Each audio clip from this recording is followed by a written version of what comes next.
Hello everyone and welcome to the Kamale channel. If you don't know me, I'm Luis Horacio and today I'm going to teach you how to make a Minecraft style infinity cube where you can also put your photos.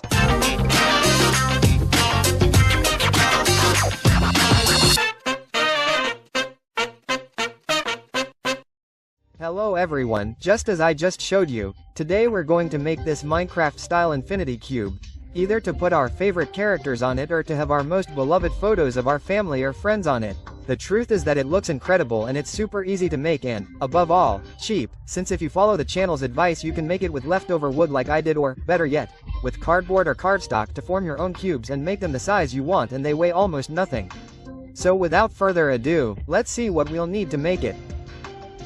As I already mentioned, I'm going to make it with wood and for that I have some leftover 4x4 centimeters wood here and from there I'll get the 8 cubes that I need. Obviously, the photos and in this case, the sheets made by you or printed with the Minecraft characters that you like the most. In my case, I will use liquid glue, but preferably use the glue stick because it is easier and dries faster. A tape measure, a pencil, marker or pen and of course, a saw or a jigsaw to cut the wood. Some tape that sticks well to the wood or if you do it with paper or cardboard, the adhesive tape that you have and of course scissors to cut the photos and drawings.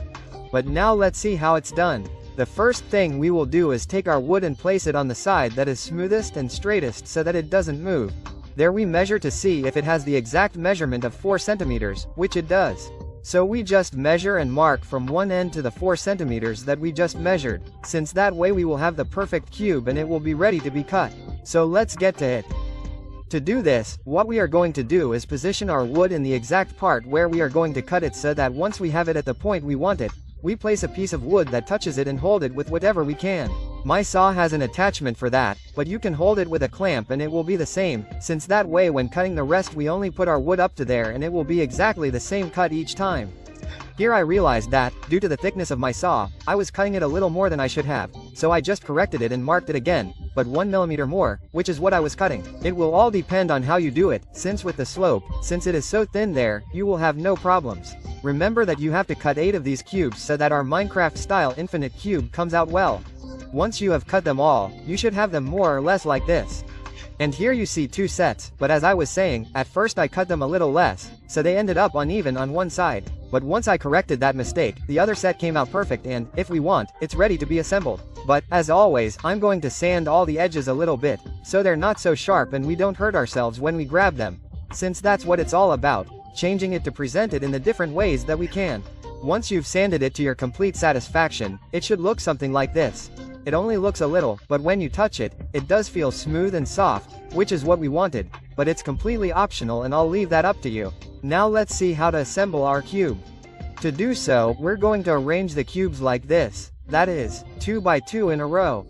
And we're going to start by gluing the ones on the sides like this, that is, vertically we put tape to join them, making sure that they are well together and in my case, I used double tape, but it will depend on the thickness of yours. Now, we fold it and reinforce the joint by gluing another piece or pieces of tape, just as you see on the screen. We do this exactly the same on the other side, that is, we glue the 2 cubes vertically from the edge and then we fold it and reinforce that joint so that they can move without problems. Now we glue the ones in the middle, either the ones at the bottom or the top, but horizontally, just as you see here, and we fold them in the same way to reinforce the joint. And, just like with the others, we do the same with the ones at the top in this case, so that, once we have glued them all, here comes the important thing, which is how to arrange everything so that it opens properly. What will it be? We'll turn the 2 on the edges completely, or face up, however you want to see it, and the ones in the middle only on one side. That is, the ribbons have to be seen from the side, as I show you in the video. Once arranged, now we glue the first 2 cubes horizontally and I'll start with the bottom one. And immediately after I tape the top one too. We're going to fold them in the same way, but since they were already joining here, I'll take the opportunity to put them in the shape of a cube and it'll be easier to reinforce the joints as we did at the beginning. Now we do exactly the same on the other side or the remaining cubes, joining them horizontally and then folding it to reinforce the joint as we've done with all of them, which is now finished. And as you can see, this one can now move in several directions, as if forming several cubes and rectangles each time we turn it. So check carefully so that it moves just like mine. And if it does, now we'll continue to glue our photos and Minecraft characters. I'm going to start with a frame, and to do that I'm going to measure and cut out the photo so that it fits and looks good. Once it's the right size, you can do this in two ways. Measure the 4 by 4 cm sheet of paper frame by frame and cut it out. Or like me, I place it on the cube and use my fingernails to mark the grooves where the cubes meet, thus creating a cross. Now we take the scissors and cut out our photo and measure if it fits inside the frames. If it does, we put a little glue, in this case liquid, and spread it on the 4 frames on that side, and then immediately glue and arrange the photos as best we can, so that they don't look out of square when joining and moving the cubes, and it should look more or less like this. Now we're going to repeat the same steps with all the others that we want to put up. I had only put up photos here, but when I saw the cube I couldn't help but think of Minecraft and how it would be a great gift for any fan or lover of the game and the new movie, by putting the different characters in the other squares, of course, apart from our photos. So, in the same way, once measured and cut out, we put glue on the cubes, or, in this case, the photos that I had already put up, and glue them, just like with the others, trying to align them as best as possible so that they look good, just like they do on the screen. Which, as you can see, looks really cool.